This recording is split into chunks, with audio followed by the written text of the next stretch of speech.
Halo, Assalamualaikum warahmatullahi wabarakatuh. Bagaimana kabarnya hari ini anak-anak? Semoga kalian semua sehat selalu ya.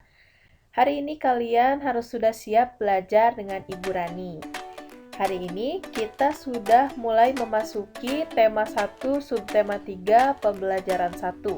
Yuk kita mulai pembelajaran hari ini.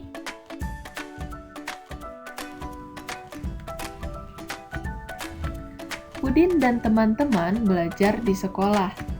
Selain waktu belajar, ada juga waktu istirahat. Waktu istirahat dapat digunakan untuk berbagai hal. Ada yang bermain, berbincang, atau saling bercanda dengan teman. Udin dan Beni beristirahat di bawah pohon rindang. Mereka menikmati bekal makanan dari rumah bersama-sama. Kira-kira apa yang kamu lakukan pada waktu istirahat di sekolah?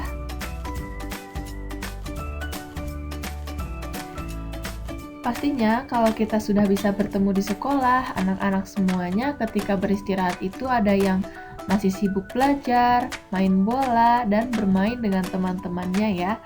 Nah, bagaimana sikapmu ketika sedang bermain dengan temanmu? Tentunya kita tidak boleh saling bertengkar, bermusuhan, dan harus rukun satu sama lain ya. Bekal makanan yang dibawa Udin disiapkan oleh ibu. Ibu menyuruh Udin untuk berbagi dengan teman di sekolah.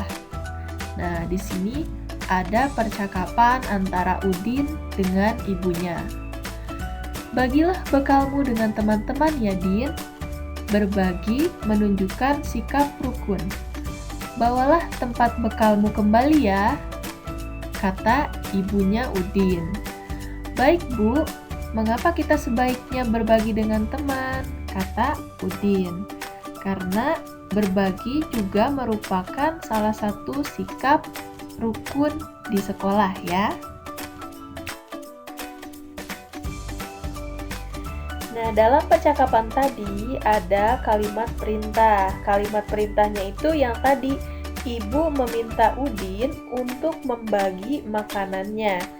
Nah, pada subtema 2 kita kan sudah belajar tentang kalimat ajakan. Sekarang kita akan belajar kalimat perintah. Apa itu kalimat perintah?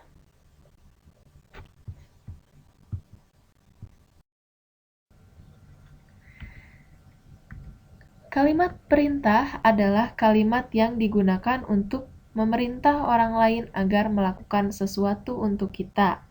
Seperti tadi contohnya, Ibu Udin meminta Udin agar membagi makanannya di sekolah.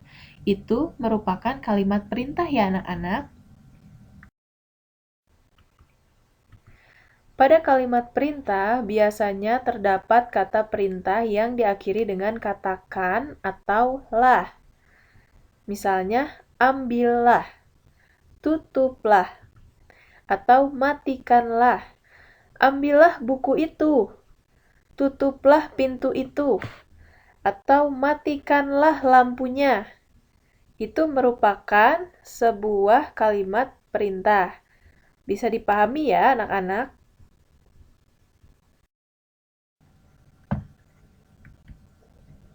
Nah, jika menulis kalimat perintah itu harus diakhiri dengan tanda seru. Seperti apa? Seperti ini ya. Harus diakhiri dengan tanda seru, sama seperti kalimat ajakan. Tapi, jika mengucapkan kalimat perintah harus sopan dan disertai dengan kata tolong.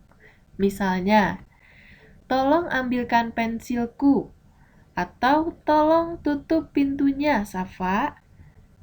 Seperti itu ya. Jadi kalau ditulis harus diakhiri dengan tanda seru, tapi kalau diucapkan tidak usah disebutkan tanda serunya. Jadi langsung saja, tolong tutup pintunya, Safa. Gitu ya.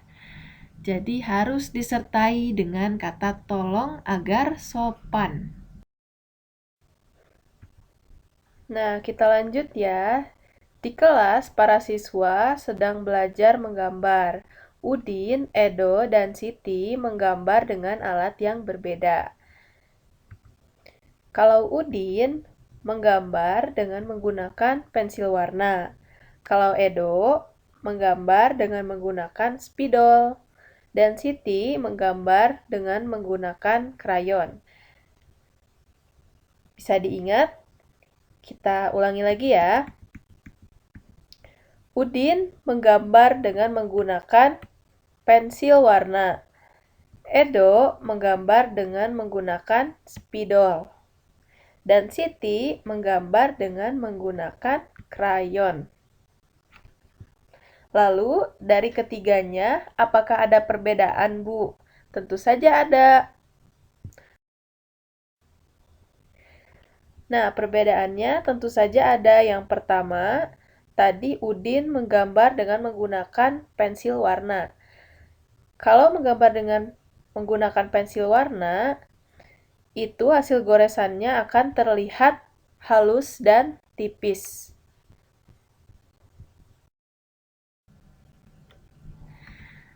Nah, berbeda dengan menggambar menggunakan spidol ya anak-anak, karena kalau menggunakan spidol itu akan menghasilkan goresan yang tebal dan halus. Dan biasanya kalau menggambar menggunakan spidol itu kertasnya akan lebih basah kalau dibandingkan dengan menggunakan pensil warna.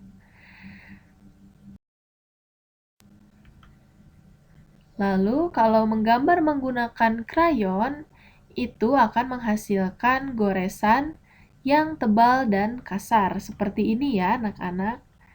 Jadi, kalau dibandingkan dengan spidol dan pensil warna, goresan yang dihasilkan dari krayon akan terlihat lebih tebal dan kasar.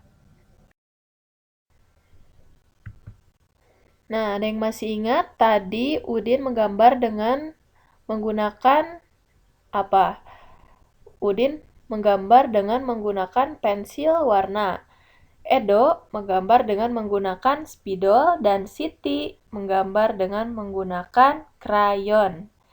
Nah, dari gambar ini kira-kira mana hasil gambarannya punya Udin? Yang ini ya, karena tadi Udin menggambarnya dengan menggunakan pensil warna. Dan hasil goresannya itu halus dan tipis. Nah, ini hasil gambaran yang punya Udin. Udin menggambar sekolah. Terus yang kedua, yang mana hasil gambaran punya Edo? Edo tadi menggambar dengan menggunakan spidol. Yang ini ya, karena hasil goresannya itu tebal dan halus menggunakan spidol. Dan ini yang terakhir adalah gambaran yang punya Siti karena hasil goresannya kasar dan tebal. Tadi Siti menggunakan krayon menggambarnya.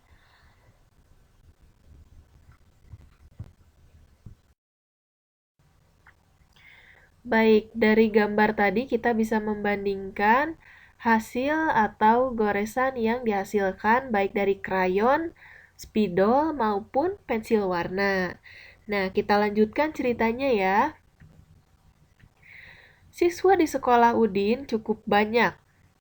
Ada 125 siswa laki-laki dan ada 117 siswa perempuan. Jumlah siswa di sekolah Udin seluruhnya adalah, nah, untuk menyelesaikan soal seperti ini, kita bisa menyelesaikannya dengan cara menjumlahkan baik dengan cara panjang atau cara pendek. Jika menyelesaikannya dengan cara panjang adalah sebagai berikut. Tadi jumlah siswa laki-lakinya adalah sebanyak 125 siswa. Berarti kita tulis di sini 125 sama dengan dipanjangkan ya. Jadi 100, 100-nya dipisah. Ditambah 20, 20-nya juga dipisah. Ditambah 5. Seperti ini ya. Nah, yang siswa perempuannya juga sama. Tadi jumlahnya ada 117. Berarti ditulisnya 117 sama dengan 100-nya dipisah ditambah 10-nya juga dipisah ditambah 7. Seperti ini ya. Baru kita jumlahkan. Nah, menjumlahkannya boleh dari ratusannya terlebih dahulu, boleh dari satuannya terlebih dahulu. Nah, 100 ditambah 100 sama dengan 200. Ditambah, nah yang merah, 20 ditambah 10, 30. Ditambah lagi yang kuning sekarang, 5 ditambah 7, 12. Nah, setelah seperti ini, tulis lagi di bawah 200 ditambah 30 ditambah lagi. Nah, yang 12-nya harus dipecah lagi. Berarti 10 ditambah 2. 12 ya. Nah, jadi 200 ditambah 30 ditambah 10 ditambah 2. Tulis lagi di bawah 200 ditambah 40 sekarang mah. Ditambah 40. 40-nya dari mana? Dari 30 ditambah 10. Ditambah 10 sehingga hasilnya 40 ya di bawah. Setelah itu ditambah lagi 2-nya diturunkan ke bawah.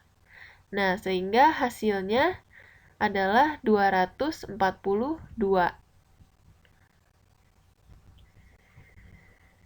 Sekarang cara pendek. Jika menjumlahkan dengan cara pendek, langsung saja ditulis angkanya. Tadi jumlah siswa laki-lakinya sebanyak 125. Berarti kita tulis 125. Siswa perempuannya ada 117. Berarti ditulis 117. Setelah seperti ini, baru dijumlahkan ke bawah. Kita bisa jumlahkan ini dari satuannya ya, dari nilai satuannya. Dari yang paling kanan. 5 ditambah 7 sama dengan 12. 2-nya simpan di bawah, 1-nya simpan di atas. Nah, sekarang yang tengah. 2 ditambah 1 sama dengan 3. Terus tadi nambah 1 ini. Nambah 1, jadi 3 ditambah 1 sama dengan 4. 4 kita simpan di bawah. Kemudian yang biru. 1 ditambah 1 sama dengan 2. Nah, hasilnya jadi 242. Sama seperti cara yang panjang ya hasilnya. Nah, jadi jumlah siswa di sekolah Udin seluruhnya adalah 242. Nah, jika menyelesaikan soal seperti ini, boleh diselesaikan dengan penjumlahan cara panjang atau cara pendek. Bisa dipahami ya, anak-anak?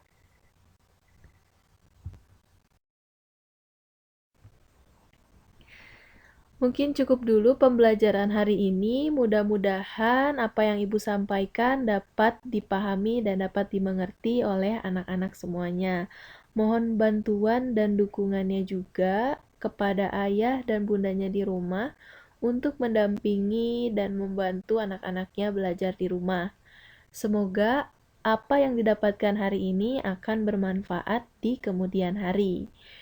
Kurang lebihnya mohon maaf. Selamat belajar anak-anak. Wassalamualaikum warahmatullahi wabarakatuh.